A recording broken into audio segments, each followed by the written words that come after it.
తప్పుపట్టనటువంటి వైనం ఈ ప్రభుత్వ పెద్దలు. 371 కోటి రిలీజ్కి వచ్చినప్పుడు అప్పుడు ఉండేటువంటి secretary finance, principal secretary finance, chief secretary వగైరా ఇది చట్టసమ్మతం కాదు, వారు 90% జీవో ప్రకారం కంట్రిబ్యూట్ చేయలేదు, దానికి సంబంధించినటువంటి ప్రాజెక్ట్ ఏది 90% కంప్లీట్ కాలేదు, ఒక్క రూపాయి కూడా జిఓఎంఎస్ నంబర్ 4లో చెప్పిన ప్రకారం వెచ్చించలేదని చెప్పినా కూడా చంద్రబాబు నాయుడు ఈ అబ్జెక్షన్స్ తీసుకున్నటువంటి ఫైనాన్స్ డిపార్ట్మెంట్ని ఓవర్ రూల్ చేసి తనకున్నటువంటి విస్తృతమైన అధికారాలతో వీటో చేసి బుల్డౌజ్ చేసి వారికి ఫైనాన్స్ డిపార్ట్మెంట్ అబ్జెక్షన్ తెలిపినా కూడా ఈ సొమ్ముని విత్డ్రా చేయించి వాళ్ళకి డోలౌట్ చేసిన వైనం కూడా ఉంది. ఈ విషయాలన్నీ ఈ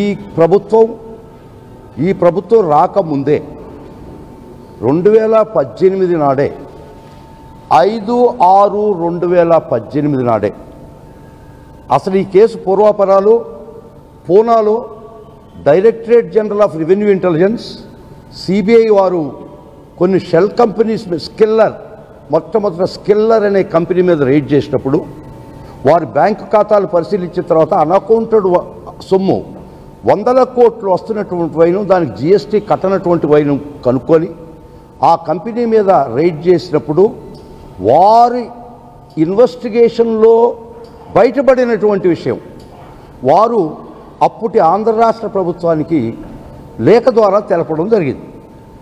ఆంధ్ర రాష్ట్ర ప్రజా సొమ్ము 371 కోటి మీ ప్రభుత్వ సొమ్ము ఈ విధంగా సైఫన్ ఆఫ్ చేసి షెల్ కంపెనీస్ పంచుకుంటున్నాయి, మీరు చర్య తీసుకోమని లెటర్ రాసినా కూడా ఆ లెటర్లకు ఖాతరు చేయనటువంటి అప్పటి ప్రభుత్వం మరి అది సిబిఐ దృష్టికి పోయిందని తెలుసుకున్న తర్వాత 5/6/2018 date is very much important.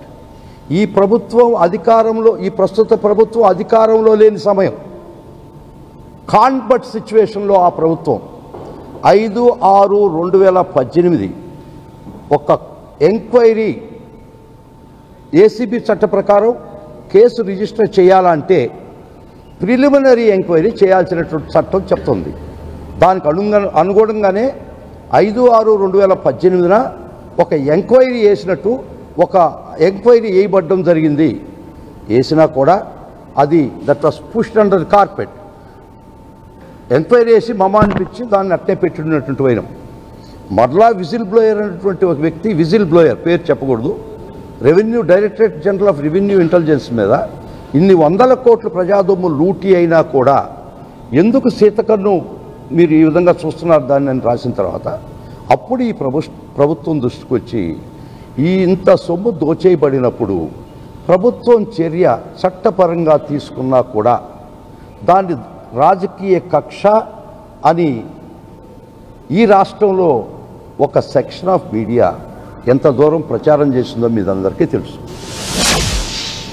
ముఖ్యంగా ఈ సాక్ష్యాలన్నీ సిఐడి సేకరించి అప్పటికి ఈ ఫైనాన్స్ సెక్రటరీ వీళ్ళందరూ 164 స్టేట్మెంట్లు, సిఆర్పిసి 164 స్టేట్మెంట్లు అంటే పోలీసు వారి దగ్గర ఇచ్చినటువంటి స్టేట్మెంట్లు కాదు, గౌరవ మ్యాజిస్ట్రేట్ ముందర ఇచ్చినటువంటి స్టేట్మెంటు.